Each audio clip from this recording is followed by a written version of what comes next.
Zee 24 तास एक पाऊल पुढे। रायगड जिल्ह्यातल्या उरण तालुका परिसरात महामुंबई वसवण्याचं सरकारचं स्वप्न आहे। हे स्वप्न लोकांना दाखवताना त्यांना मूलभूत सोयी सुविधाही द्याव्या लागतात, याचा विसर सरकारी यंत्रणेला पडलाय।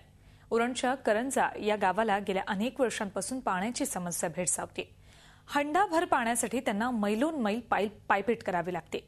झी हेल्पलाईननं या गावकऱ्यांच्या पाण्याच्या समस्येला वाचा फोडली। रायगड जिल्ह्यातल्या उरण जवळचं हे करंजा गाव 9 पाडे मिळून बांधलेल्या या गावात पिण्याच्या पाण्याची प्रचंड टंचाई आहे। गावातल्या महिलांना पिण्याच्या पाण्यासाठी मैलोन मैल पायपीट करावी लागते। डोक्यावरचा पाण्याचा हंडा कमरेवर कधी येईल याच्या प्रतीक्षेत इथल्या महिला आहेत। करंजा गावात पाणी पुरवठा योजना नाही असं नाही, गावाला पाणी पुरवठा योजना आहे, मात्र योजनेच्या नळांना 15 दिवसांनी एकदाच पाणी येतं, तेही पिण्यापुरतंच। आंघोळ आणि कपडे धुण्यासाठी महिलांना गावापासून 2 किलोमीटर अंतरावर असलेल्या विहिरीवरून पाणी भरावं लागतं। आम्हाला पाण्याचा दुष्काळच आहे गावात, आम्हाला जाण्या भागच आहे ना। 10 दिवसांनी नळ येतात, मग ते पाणी आम्हाला 10 दिवस पुरेल का? मुलं शाळेची असतात, विहिरीवरून कोणाच्या तरी बोरिंगवरून पाणी भरून आम्हाला कपडे धुवायला लागतात किंवा स्वयंपाकाला वापर करायला लागतो। मग ते आम्ही जायचं कुठे? पाणीच भरत राहायचं की आम्हाला कुठे जायचं असेल, काय मुलांना शाळेत न्यायचं असतील, कामाला जायचं असेल, ते आम्हाला जाता येत नाहीये। तेव्हा रोज जरा एक दिवस 1 तास पण पाणी येऊ दे नियमितपणे, आणि ते चांगलं येऊ दे, कारण येतं पाणी ते खूप गढूळ असते। पिण्याचं पाणीही शुद्ध असतं असं नाहीच, पिण्याचं पाणी एवढं अशुद्ध असतं की 2-3 दिवस साठवल्यास त्यामध्ये किडे पडतात।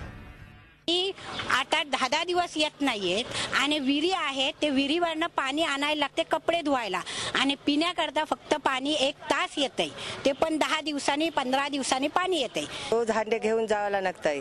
किती फेऱ्या मारता तुम्ही आणि किती लांब? आम्हाला फेऱ्या मारायला 5-6 फेऱ्या मारायला लागतंय। तासाशी पाण्याला एक दुरीला तास लागतंय 2 हांड्याला। करंजातल्या कासवली पाड्यातल्या महिलांचं आयुष्य हे केवळ विहिरीचं पाणी भरण्यासाठी आहे की काय अशी स्थिती निर्माण झाली आहे। इथल्या महिलांना 1 हंडा पाण्यासाठी तासभर पायपीट करावी लागते। रोज हांडे घेऊन जावं लागतंय। किती फेऱ्या मारता तुम्ही आणि किती लांब? आम्हाला फेऱ्या मारायला 5-6 फेऱ्या मारायला लागतंय। तासाशी पाण्याला एक दुरीला तास लागतंय 2 हांड्याला। पिण्याच्या पाण्याच्या समस्येबाबत गावकऱ्यांनी सरकार दरबारी पाठपुरावा केला, त्याकडे कुणीही गांभीर्यानं पाहिलं नाही। प्रसंगी आंदोलनं केली, त्याचाही काहीही फरक पडला नाही। शेवटी गावकऱ्यांनी हेल्पलाईनच्या माध्यमातून त्यांच्या समस्येला वाचा फोडण्याचा निर्णय घेतला। गावकऱ्यांनी झी हेल्पलाईनकडे तक्रार केली। तक्रारीची दखल घेत झी हेल्पलाईनची टीम उरणमध्ये पोहोचली। तिथली अवस्था भीषण अशीच होती। पिण्याच्या पाण्यासाठी इथल्या गावकऱ्यांची धडपड सरकारी यंत्रणांना आत्मचिंतन करायला लावणारी होती। इथल्या ग्रामपंचायतींचा कारभार हाकणाऱ्यांनाही गावकऱ्यांच्या समस्येशी देणं घेणं नसल्याचं दिसत होतं। त्यामुळे आम्ही गावात न थांबता थेट उरण पंचायत समितीचं ऑफिस गाठलं।